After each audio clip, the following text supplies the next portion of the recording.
సాధారణంగా ఏ రంగంలోనైనా కొన్ని సెంటిమెంట్స్ అంటూ ఉంటాయి. కొన్నిసార్లు అవి నిజం కావచ్చు, మరికొన్ని సమయాల్లో అవి అబద్ధాలుగా మిగిలిపోవచ్చు. కానీ ఎక్కువ సమయాల్లో సదరు సెంటిమెంట్స్ నిజాలుగా మారుతూ ఉంటాయి. ఇలాంటి ఓ సెంటిమెంటే ఇప్పుడు రాయల్ ఛాలెంజర్స్ బెంగళూరు ఫ్యాన్స్ను తెగ సంతోషపెడుతోంది. ఐపీఎల్ ప్రారంభమైన దగ్గర నుంచి ఈ సంప్రదాయం నిజం అవుతూ వస్తోంది. దీంతో ఈసారి కూడా ఇదే రిపీట్ అవుద్దని, ఆర్సీబీ ఐపీఎల్లో తొలి కప్ కొడుతుందని ఆశాభావం వ్యక్తం చేస్తున్నారు ఫ్యాన్స్. మరి ఆర్సీబీకి అదృష్టంగా మారనున్న 2024 సెంటిమెంట్ ఏంటో ఇప్పుడు చూద్దాం. ఐపీఎల్ 16 సీజన్లను దిగ్విజయంగా ముగించుకొని 17వ ఎడిషన్లోకి అడుగు పెడుతోంది. అయితే గత 16 సీజన్లుగా ఒక్కటంటే ఒక్కటి కూడా ఐపీఎల్ ట్రోఫీని దక్కించుకొని జట్లు కొన్ని ఉన్నాయి. అందులో ప్రధానమైంది రాయల్ ఛాలెంజర్స్ బెంగళూరు. ఈ మెగా టోర్నీ ప్రారంభమైన దగ్గర నుంచి టీం నిండా స్టార్ ప్లేయర్లు ఉన్నప్పటికీ ఒక్క టైటిల్ కూడా ముద్దాడలేకపోయింది ఆర్సీబీ.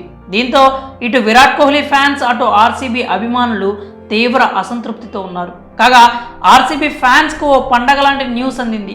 ఈసారి ఐపీఎల్ కప్ ఆర్సీబీదే. దానికి ఓ లెక్క ఉంది, సెంటిమెంట్ కూడా ఉంది.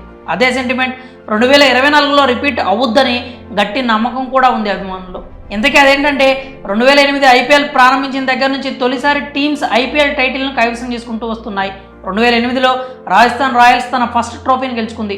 ఆ తర్వాత 2012లో కోల్కతా నైట్ రైడర్స్, 2016లో సన్ రైజర్స్ హైదరాబాద్ జట్లు తమ తొలి ఐపీఎల్ టైటిల్స్ని గెలుచుకున్నాయి. ఈ 3 సంవత్సరాల్లో ఉన్న కామన్ పాయింట్ ఏంటంటే ఈ 3 ఇయర్స్ లీప్ సంవత్సరాలు కావడమే. ప్రస్తుతం 2024 కూడా లీప్ సంవత్సరమే.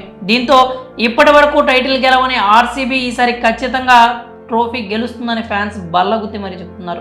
అయితే ఆర్సీబీతో పాటు మరో 2 జట్లు కూడా తొలి టైటిల్ రేసులో ఉన్నాయి. ఢిల్లీ క్యాపిటల్స్తో పాటుగా కింగ్స్ 11 పంజాబ్ సైతం ఇప్పటి వరకు ఒక్క ఐపీఎల్ ట్రోఫీని కూడా గెలవలేకపోయింది.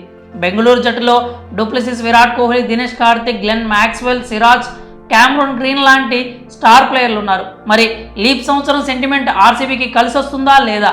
మీ అభిప్రాయాలను కామెంట్స్ రూపంలో తెలియజేయండి.